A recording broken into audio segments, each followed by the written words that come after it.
ข้อมูลในคอลัมน์หนึ่งที่เรามีนะครับมันจะมีข้อมูลที่เป็นตัวอักษรภาษาอังกฤษอักษรภาษาไทยแล้วก็มีตัวเลขนอกจากนั้นมันยังมีอักขระพิเศษพวกนี้แล้วก็มีพวกอีโมจิพวกนี้ด้วยเราต้องการสร้างคอลัมน์ใหม่ขึ้นมาอีกหนึ่งคอลัมน์นะครับโดยเราจะเลือกเฉพาะข้อมูลที่ต้องการอย่างเช่นเราจะเลือกเฉพาะตัวอักษรภาษาไทยหรือภาษาอังกฤษหรือตัวเลขวิธีทำนะครับเราไปที่ add column แล้วก็ไปที่ custom column จากนั้นเราใช้คำสั่ง text.select เปิดวงเล็บเลือกคอลัมน์ที่ต้องการก็คือคอลัมน์หนึ่งซึ่งเป็น text นะครับคอมมาตามด้วยตัวอักษรที่เราต้องการในรูปแบบของ list ผมเปิดวงเล็บปีกานะครับผมยกตัวอย่างผมจะเอาตัว B ปิดวงเล็บปีกาแล้วก็ปิดวงเล็บกดโอเคข้อมูลที่เราได้นะครับบรรทัดไหนที่มี B มันก็จะแสดงข้อมูลออกมาอย่างตัวนี้ B มาจาก Banana ตัว B ตัวนี้ส่วนข้อมูลบรรทัดที่5 B มาจาก Bangkok ตัวนี้ทีนี้จากตรงนี้นะครับผมจะเพิ่มตัวอักษรอีกหนึ่งตัวผมเพิ่มเป็น A พิมพ์เล็กข้อมูลที่ได้นะครับบรรทัดที่2มี A อยู่3ตัวมาจากปาปายาตรงนี้บรรทัดที่3ก็เช่นกัน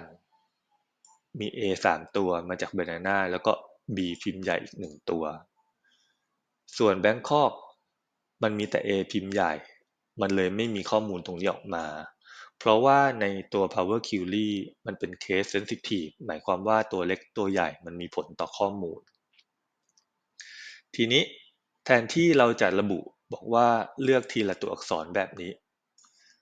เราสามารถทำเป็นช่วงข้อมูลได้อย่างเช่นผมต้องการข้อมูล A ถึง Z นะครับผมก็ระบุไปว่าเป็น A แล้วก็จุด2จุดนะฮะแล้วก็ Z แบบนี้หมายความว่าเราต้องเลือกการเลือกข้อมูล A ถึง Z ที่เป็นตัวพิมพ์เล็กลองดูข้อมูลที่เกิดขึ้นบรรทัดแรกนะครับข้อมูลเป็น Hello World ตรงนี้มันก็จะโชว์ออกมาแบบนี้ตัว H มันหายไปเพราะว่ามันเป็นพิมพ์ใหญ่ตัว Orange นะครับเป็นตัวพิมพ์เล็กทั้งหมดมันโชว์ออกมาแต่ว่าตัว Bangkok มันเป็นพิมพ์ใหญ่ทั้งหมดดังนั้นมันจะไม่มีข้อมูลถ้าเราต้องการทั้งตัวพิมพ์เล็กและพิมพ์ใหญ่ด้วยนะครับเราก็ต้องระบุช่วงข้อมูลของตัวพิมพ์ใหญ่เพิ่มเข้าไปผมขออนุญาตจัดตรงนี้นิดนึงนะครับผมเคาะ Shift Enter ขึ้นบรรทัดใหม่แล้วก็ปิดวงเล็บตรงนี้ผมเคาะ Shift Enter ลงมาจากตรงนี้นะครับเราจะเพิ่มข้อมูลไปเป็นข้อมูล A พิมพ์ใหญ่จนถึง Z พิมพ์ใหญ่ข้อมูลที่ได้มาแล้วครับทั้งตัวเล็กและพิมพ์ใหญ่นะครับทั้งพิมพ์เล็กและพิมพ์ใหญ่ออกมาหมดตอนนี้เราได้ภาษาอังกฤษออกมาแล้วทีนี้ถ้าเราอยากได้ข้อมูลที่เป็นภาษาไทยบ้างผมจะมาที่เครื่องหมายเกียร์ตรงนี้นะครับแล้วก็ผม Copy ตัวนี้ออกมา Ctrl C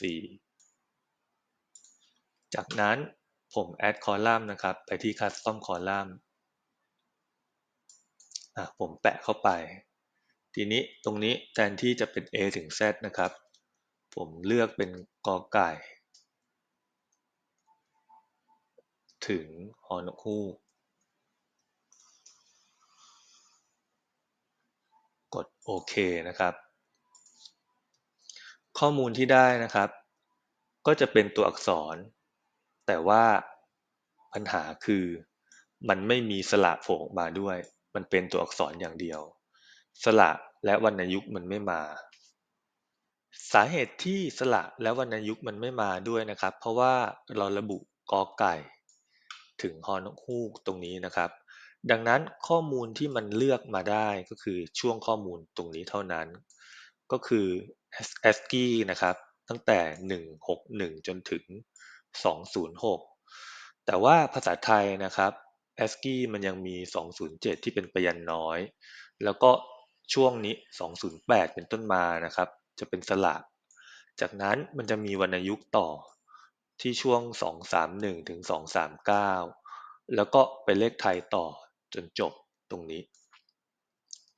นั่นหมายความว่าถ้าเราอยากได้ภาษาไทยนะครับทั้งตัวอักษรสระแล้วก็ตัวเลขภาษาไทยเราต้องระบุตั้งแต่กอไก่ถึงเครื่องหมายนี้นะครับหรือว่าอย่างน้อยก็ต้องถึงเลขเก้าที่เป็นเลขเก้าไทยทีนี้ถ้าอยากได้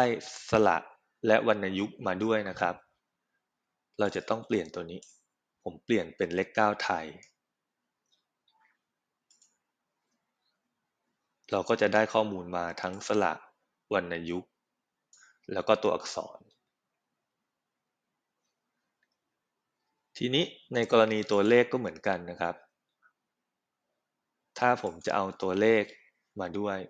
ที่เป็นตัวเลขอาราบิกนะครับ1 2 3ผมคอมมาแล้วก็ผมเลือกตั้งแต่0ไปถึง9นี่ครับตัวเลขมันมาแล้วทีนี้เราจะลองใหม่นะครับผมลบสเต็ปนี้ออกไปก่อนสเต็ปสุดท้ายนี้ผมลบออกไปผมต้องการให้มันโชว์ทั้งภาษาอังกฤษและภาษาไทยอยู่ในคอลัมน์เดียวกันนะครับดังนั้นตรงนี้ผมก็จะคอมมาแล้วก็เริ่มต้นด้วยกอไก่ไปจนถึง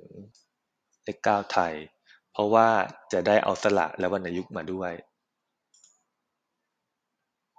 ข้อมูลที่ได้นะครับก็จะมีภาษาอังกฤษและภาษาไทยออกมาโดยที่ไม่มีอักขระพิเศษทีนี้ถ้าเราอยากได้เว้นวรรคด้วยเราก็เพิ่มไปได้เป็นเว้นวรรคแล้วก็กดตอนนี้เว้นวรรคมันมาด้วยแล้ว